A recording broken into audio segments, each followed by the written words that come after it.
नमस्कार, VCN news के हिंदी समाचारों में आपका स्वागत है। खबरें अब विस्तार से। एक मोटरसाइकिल पर सवार होकर दो युवकों द्वारा अमरावती से चांदूर बाजार जाने के दौरान हुई दुर्घटना में एक वृद्ध पूरी तरह घायल हो गया। घायल का नाम रामचंद्र जवंजाल बताया गया है। प्राप्त जानकारी के अनुसार स्थानीय सिद्धार्थ नगर निवासी गजानन राठौड़ नामक युवक रामचंद्र जवंजाल नामक वृद्ध को अपनी मोटरसाइकिल क्रमांक MH27 Z1161 से चांदूर बाजार जा रहे थे। ये नांदुरा होते हुए गुजर रहे थे तो विपरीत दिशा से आई एक 4 व्हीलर ने इनके मोटरसाइकिल को जबरदस्त टक्कर मार दी, जिसमें रामचंद्र जवंजाल बुरी तरह घायल हो गए। तात्काळ उन्हें इरविन में भर्ती कराया गया। बाईट गजानन। आम्ही अमरावतीवरून चांदूर बाजारसाठी चाललो होतो।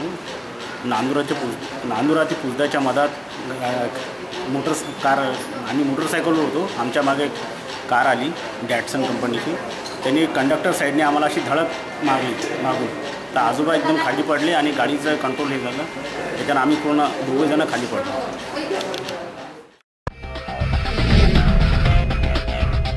एक और जहां देश में बेटी बचाओ बेटी पढ़ाओ के नारों की गूंज है, तो वहीं वाशिम जिले के कारंजा लाड निवासी एक निर्दयी पिता ने अपने बेटी के प्रेम संबंध अन्य समाज के युवक से होने की जानकारी से तमतमाकर आपाक होते हुए पहले बड़ी बेटी को मौत के घाट उतारा और यह नज़ारा देखने के बाद घटना की सूचना पुलिस को देने की धमकी देने वाली छोटी बेटी की भी निर्दयी पिता ने गला घोटकर हत्या करने का सनसनीखेज मामला उजागर हुआ है। कातिल पिता को पुलिस ने गिरफ्तार किया है। शहर में ऐसी चर्चा है कि कारंजा लाड शहर के गौलीपुरा में खन्नू नामक एक युवक सहपरिवार रहता था। खन्नू की 2 बेटियां थी, जिसमें एक 19 वर्षीय बेटी तथा दूसरी 16 वर्षीय थी। चर्चा इस बात की है कि बड़ी बेटी का किसी युवक से प्रेम संबंध होने की जानकारी खन्नू को प्राप्त हुई थी।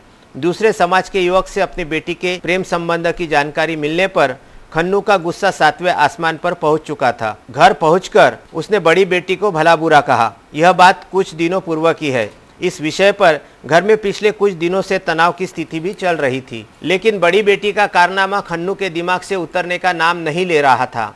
आखिरकार समाज में हुई बदनामी के चलते खन्नू ने इसका स्थायी समाधान निकालने का निर्दयी रास्ता निकाला और बीते 19 अप्रैल की रात बड़ी बेटी को घर में ही गला घोटकर मौत के घाट उतार दिया। जबकि इस वारदात को अंजाम देने का दृश्य देख रही उसकी छोटी बेटी ने यह जानकारी पुलिस को देने की धमकी देने पर उसका भी गला घोट दिया गया, ऐसी चर्चा व्याप्त है। और 20 अप्रैल की सुबह परिसर में यह अफवाह फैला दी गई कि दोनों बहनों की बीमारी से मौत हो गई तथा आनंद फानन में दोनों को कब्रिस्तान में दफन भी कर दिया गया। यह जानकारी पुलिस को मिलते ही पुलिस ने खन्नू को अपने कब्जे में लिया और खाकी का रौब दिखाते ही खन्नू तोते की तरह बोलने लगा, जिसकी निशानदेही पर दोनों शव को कब्रिस्तान स्थित दोनों जगहों से बाहर निकालकर पोस्टमार्टम किया गया, जहां दोनों की मौत गला दबाकर किए जाने की बात स्पष्ट हुई। कारंजा पुलिस ने खन्नू को हत्या करने एवं सबूत मिटाने के जुर्म में दफा 302 के तहत गिरफ्तार किया है।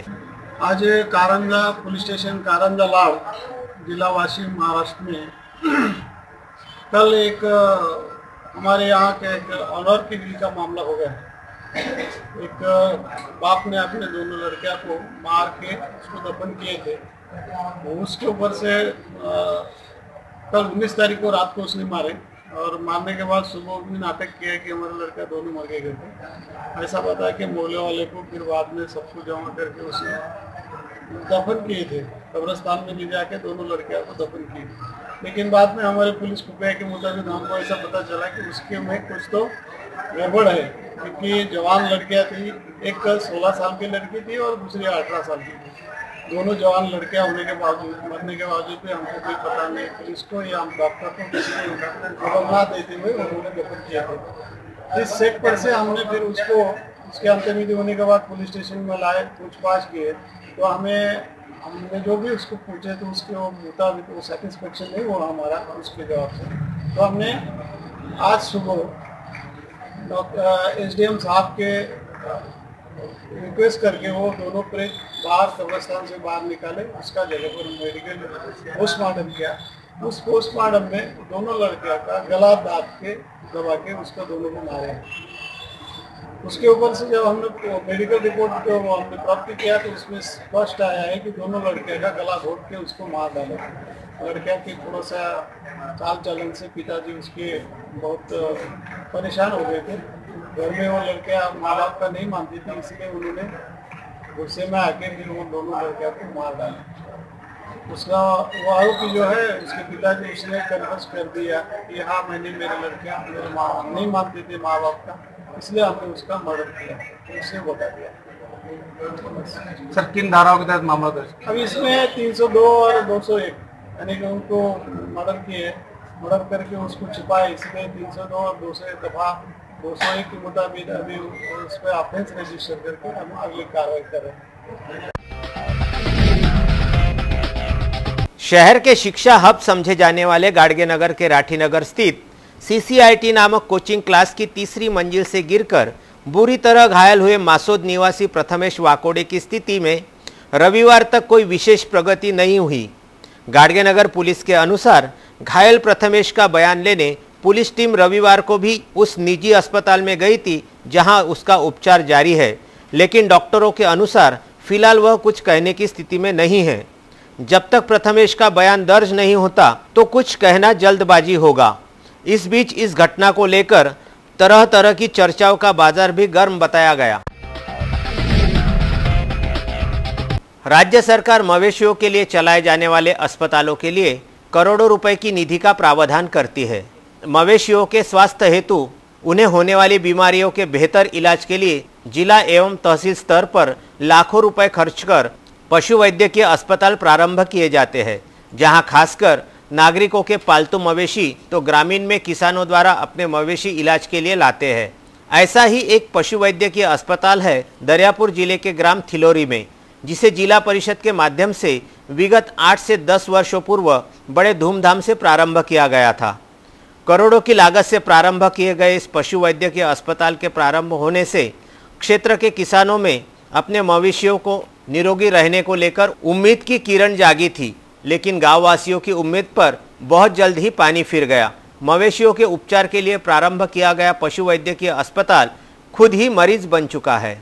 बताया जाता है कि थिलोरी में बीते 8 से 10 वर्ष पूर्व पशु वैद्यकीय अस्पताल श्रेणी 1 के तहत किया गया निर्माण जिला परिषद एवं GRDA के माध्यम से लाखों रुपए खर्च कर किया गया था, लेकिन आज इस अस्पताल की स्थिति इतनी दयनीय हो गई कि यहाँ कोई व्यक्ति तो छोड़ो, मवेशी भी इस ओर अपना रुख नहीं कर सकते। अस्पताल परिसर में मवेशियों के लिए बनाए गए पीने के पानी की टंकियां टूट टूट कर बिखर चुकी है।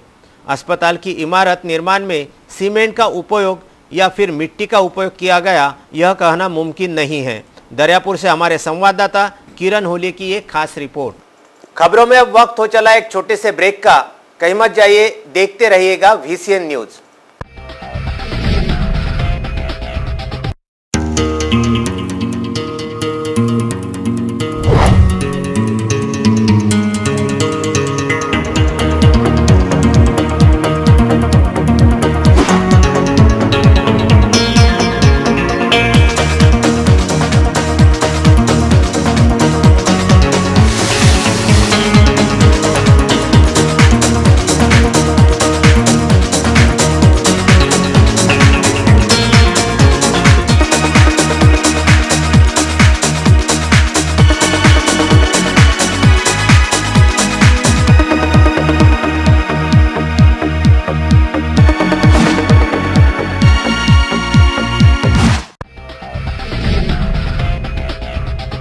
ब्रेक के बाद एक बार फिर से आपका स्वागत है।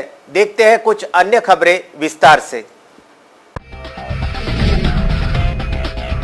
स्थानीय राजेंद्र कॉलोनी स्थित अत्याधुनिक तकनीकी सुविधाओं से सुसज्ज रिदम हार्ट एंड डायबिटीज अस्पताल का शुभारंभ रविवार की सुबह मोर्शी विधानसभा क्षेत्र के विधायक डॉक्टर अनिल बोंडे एवं अमरावती विधानसभा क्षेत्र के विधायक डॉक्टर सुनील देशमुख के द्वारा फीता काटकर किया गया। इस अवसर पर विधायक डॉक्टर सुनील देशमुख, जयश्री डहाके, प्रफुल्ल राउत, प्रदीप हिवसे आदि गणमान्य प्रमुखता से उपस्थित थे। आज डॉक्टर आकाश शेंडे यांच्या रिदम हार्ट आणि डायबिटीज हॉस्पिटलच्या उद्घाटनाच्या निमित्तानं आज इथे आलेलो आहे आणि एका कौटुंबिक समारोहामध्ये हे उद्घाटन पार पडलेलं आहे। डॉक्टर अशोक एंडे एका शेतकरी कुटुंबामधून, सामान्य कुटुंबामधून संपूर्णतः शासकीय वैद्यकीय महाविद्यालयामधून शिक्षण घेऊन त्यांनी हार्ट स्पेशालिस्ट ही पदवी घेतलेली आहे. MBBS, MD आणि त्यानंतर कार्डियकचं डिप्लोमा असं सर्व केलेलं आहे. मला असं वाटतं की अमरावती जिल्ह्यामधल्या आणि परिसरामधल्या सर्व रुग्णांना डॉक्टर अशोक एंडेंच्या या कौशल्याचं आणि ज्ञानाचा पुरेपूर फायदा होईल. विशेषतः जे हृदय रुग्ण आहेत त्या लोकांना इको करणे, ट्रेडमिल करणे, अँजिओग्राफी करणे या सर्व गोष्टीमध्ये फायदा होईल आणि म्हणून डॉक्टर अशोक एंडे यांना मी मनपूर्वक शुभकामना देतो आणि त्यांचं अभिनंदन करतो. इससे पहले संपूर्ण रिदम हार्ट एंड डायबिटीज अस्पताल को बड़े ही आकर्षक तरीके से सजाया गया था. उद्घाटक डॉक्टर अनिल बोंडे के आगमन पश्चात दीप प्रज्वलन एवं फीता काटकर रिदम हार्ट एंड डायबिटीज अस्पताल का शुभारंभ किया गया. इस अवसर पर यहां पधारे मान्यवरों ने संचालक डॉक्टर आशीष एंडे को बधाइयाँ देने वालों का तांता लगा रहा. डॉक्टर आकाश एंडे यांच्या त्या कन्सल्टिंग रूमचं आज इथे उद्घाटन झालेलं आहे. प्रसिद्ध अमरावती जिल्ह्यातले हृदयरोगतज्ञ डॉक्टर अनिल बोंडे हे अध्यक्षस्थानी होते. जसं त्यांनी सांगितलं की डॉक्टर आकाश एंडे हे ग्रामीण भागातून जिल्हा परिषदेच्या शाळेमध्ये शिकून आज या अमरावतीसारख्या शहरात स्वतःचं कन्सल्टेशन चेंबर टाकतात. ती मला वाटते आपल्या सर्वांसाठी घोषणा गोष्ट आहे. घरी शिक्षणाची फार मोठी सोय उपलब्ध नसताना किंवा त्या शहरात उपलब्ध नसताना आपल्या अभ्यासू वृत्तीमुळे आणि मेहनत करण्याच्या वृत्तीमुळे आज ते या स्तरावर पोचलेले आहे. आम्ही सर्व त्यांचं मनापासून अभिनंदन करतो आणि अमरावती शहरातील एक अग्रगण्य हृदयरोगतज्ञ म्हणून ते येणाऱ्या काळात प्रसिद्ध पावतील अशी त्यांना शुभेच्छा. अब आ चुके हैं विधान परिषद के चुनाव, जिसे पिछले दरवाजे की एंट्री भी कहा जाता है. विधान परिषद के विजयी प्रत्याशी का कार्यकाल 6 वर्षों का होता है, जिसमें आम नागरिकों की कोई भूमिका नहीं रहती है. हाँ, इसमें पंचायत समिति सदस्य से लेकर नगर परिषद एवं मनपा पार्षदों द्वारा मतदान किया जाता है. फिलहाल अमरावती जिले की विधान परिषद सीट भाजपा के कब्जे में है, जिसका कार्यकाल समाप्त होने के चलते राज्य सरकार ने आगामी 21 मई को चुनाव मतदान तिथि निश्चित की है. अब ये जो चुनाव है इसका इंतजार सभी पार्षद, जिला परिषद सदस्य, पंचायत समिति सदस्य बड़ी बेसब्री से करते हैं, क्योंकि ये इनका दिवाली का समय होता है. इन विधान परिषद चुनाव में सरकार अपना कितना ही दबाव क्यों न रखे, इसके बावजूद करोड़ों रुपए का लेवा देवा होने की चर्चा शहर में ही नहीं समूचे विदर्भ में व्याप्त है, जिसके चलते पार्षदों एवं जीप सदस्यों के अच्छे दिन आने की उम्मीद करते हैं. भले ही आम जनता फटेहाल रहे, लेकिन इन राजनीतिज्ञों के अब अच्छे दिन आ ही चुके हैं, जिसके चलते जिले के पालक मंत्री ने अपने सरकारी वाहन को वापस कर दिया है. अब वे करीब 1 माह तक संपूर्णतः शहर में रहने के समाचार भी प्राप्त हो चुके हैं. भाजपा की ओर से अपने प्रत्याशी को हर हाल में विजयी करने के लिए हर संभव साम दाम दंड भेद की नीति अपनाई जा रही है, तो दूसरी ओर विपक्षी पार्टी कांग्रेस ने भले ही अपने प्रत्याशी के नाम की घोषणा अभी तक नहीं की है, लेकिन सूत्रों की माने तो कांग्रेस ने अपना प्रत्याशी 100% तय कर लिया है, जिसके नाम मात्र की घोषणा बाकी है. यह प्रत्याशी मुंबई निवासी बताया जा रहा है, जो देश भर में जाने माने सरकारी अभियोक्ता का पारिवारिक सदस्य होने के साथ ही लक्ष्मीपुत्र कहा जा सकता है. बताया यह भी जा रहा है कि कांग्रेस का यह प्रत्याशी रविवार को कांग्रेसियों के साथ शहर में मौजूद था, जिसे देखते हुए यह कहा जा सकता है कि आगामी 21 मई को होने जा रहे विधान परिषद के चुनाव को देखते हुए शह और मात की बिसात बीत चुकी है, जो इस बार सत्ता पक्ष भाजपा के लिए आसान नहीं है. करीब 1 से सवा करोड़ रुपए की लागत से बनी अमरावती की बहुचर्चित मराठी फिल्म कॉलेज कैफे के बाद होटल इच्छा के मालिक एवं इच्छा मार्बल्स के मैनेजिंग डायरेक्टर निर्माता राजेश शहाळे ने हिंदी चित्रपट सृष्टि में अपने पैर फैलाने प्रारंभ कर दिए हैं. अमरावती शहर के कुछ होनहार युवकों ने अपने निर्माता करके राजेश शहाळे से संपर्क स्थापित करने के बाद द टास्क के लिए ऑडिशन लेना शुरू कर दिया है, जिसका ये दूसरा चरण रविवार 22 अप्रैल को संपन्न हुआ. एक्शन। एक छोटा सा किस्सा है पैरामिलिट्री में था। गुजरात के हिंदू मुस्लिम राइट्स में हम लोगों को डिप्लॉय किया। अलर्ट मिला कि इंटीरियर में एक मुस्लिम फैमिली माँ बाप 13 साल की बच्ची पसंद है और एक रेडिकल हिंदू मिलिटेंट ऑर्गेनाइजेशन को इस बात की खबर पड़ी। मेरे कलीग्स के उलझे हुए थे। चूंकि मैं सबसे नजदीक था तो मैंने रिस्पॉन्ड किया। लोकेशन पर पहुंचा तो उस फैमिली को लगा कि मैं उन्हें मारने आया। बहुत मुश्किल के बाद उन्हें तसल्ली। शाम को हिंदुता का झंडा लेकर भीड़ पहुंची, तलवार बंदूक पेट्रोल पंप लेकर। 24 घंटे अकेले डरता, 2 गोली भी लगी मुझे। 7 लोग मेरे हाथों मारे भी गए और उस फैमिली को कुछ होने नहीं दिया मैंने। रिलीजन वाला कॉलम जो होता है ना, उसमें हम बोल्ड और कैपिटल में इंडियन।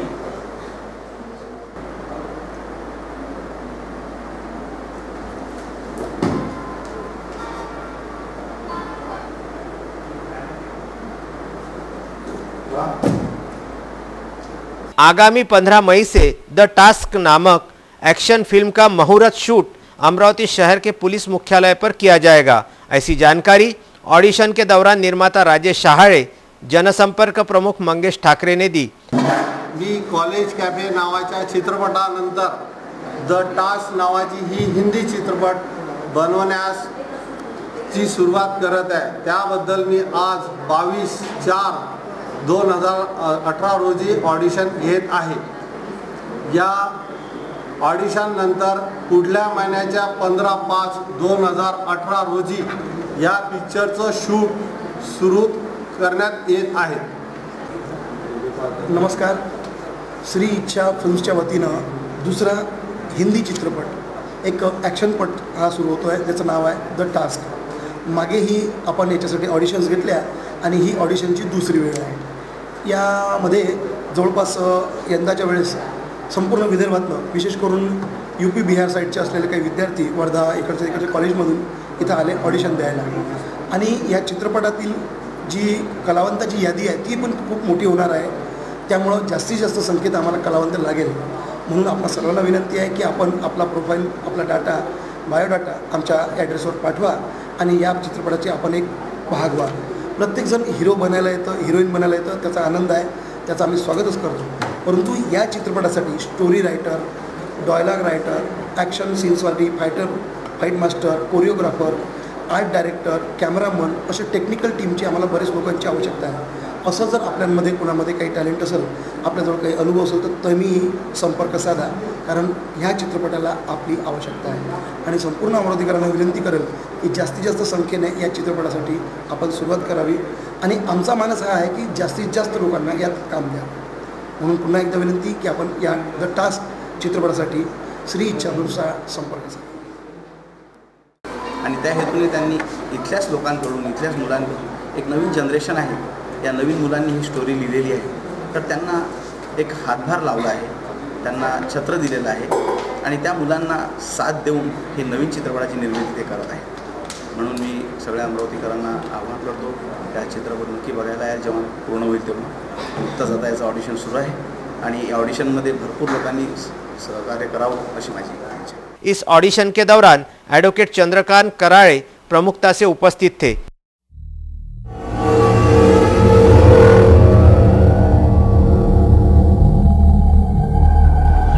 लिसन, ऑल पोजीशन, कोई मिस्टेक नहीं होनी चाहिए, वो किसी भी पॉइंट पे आ सकता है।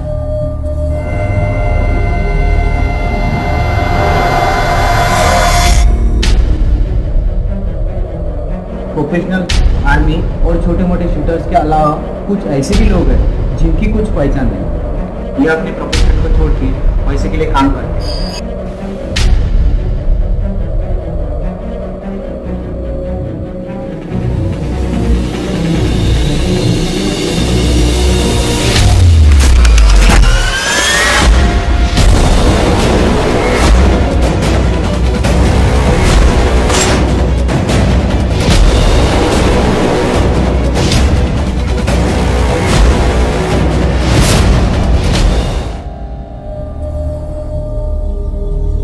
अब तो जो भी आएगा उसे यही ठोकना है, बस इतना ही पता है।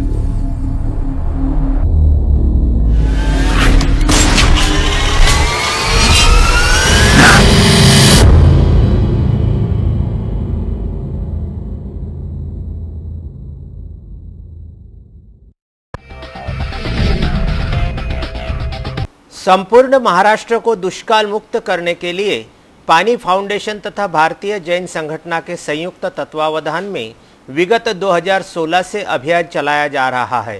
स्तर स्तर पर नियोजनबद्ध तरीके से चल रहे इस कार्य में अब तक आंदोलन का स्वरूप भी ले चुका है, जिसमें ग्रामीण क्षेत्र के नागरिकों में प्रचंड उत्साह के साथ भारी सहयोग है, जिसे देखते हुए अब मंगल देश, पवित्र देश के साथ ही जलयुक्त देश ऐसा महाराष्ट्र का नया स्वरूप रहने की संभावना है। ऐसी जानकारी रविवार को पत्र परिषद के दौरान जिलाधीश कार्यालय के सभागृह में दी गई। यह पत्रकार परिषद भारतीय जैन संगठन की ओर से ली गई थी। इस पत्र परिषद में जिलाधीश अभिजीत बांगर, शांतिलाल मुथा, सुदर्शन गांग, जवाहर जैन, अभिनंदन पेंढारी, प्रदीप जैन आदि उपस्थित थे। इस पत्र परिषद के दौरान बताया गया कि इस अभियान की शुरुआत पूर्व व पूर्ण नियोजन के साथ सकारात्मक उद्देश्यों को लेकर प्रारंभ की गई है, जिसमें महाराष्ट्र के 24 जिलों के 75 तहसील के 5000 ग्राम पंचायतों में से प्रत्येक 5 ने पानी फाउंडेशन द्वारा स्थापित किए गए प्रशिक्षण केंद्र में लगातार 4 दिनों का जल संवर्धन प्रशिक्षण प्राप्त किया है। देख रहे कि हमारे महाराष्ट्र में पिछले काफ़ी वर्षों से, क्योंकि पूरा हमारा जो व्यवस्था है वो प्रकृति के आधारित है, पाणी बहुत कम आहे, पाऊस जितका यायला पाहिजे तितकं पाऊस आलेला नाही आणि त्याच्यामुळे आमच्याकडे पाण्याचं खूप दुर्भिक्ष आहे। अनेक गावांमधून टँकरमधून पाणी द्यावं लागलं आणि या सर्व गावांना टँकर मुक्त करायचं असेल, सिंचनाकरता पाण्याची जर व्यवस्था करून द्यायची असेल तर आपल्याला पाण्याकरता व्यवस्था करावं लागेल। आणि हे जे 50 वर्षाचं सुपीक गाळ आहे जे आम्ही तलाव नदी खोऱ्यातून काढतोय ते शेतकऱ्यांच्या जमिनीमध्ये पसरल्यामुळे त्या जमिनीची उगवण शक्ती, उर्वरा शक्ती खूप वाढते। एकीकडे त्यांना पीक जास्त येतं, दुसरीकडे त्यांना सिंचनाची व्यवस्था होते, दोन्हीकडून फायदा होतो आणि गावातलं पाणी त्या गावामध्ये राहतं। पाणी पावसाळ्यामध्ये गावाच्या बाहेर वाहून जात नाही। जास्तीत जास्त पाणी आमच्या गावामध्ये थांबलं पाहिजे असं म्हणतात।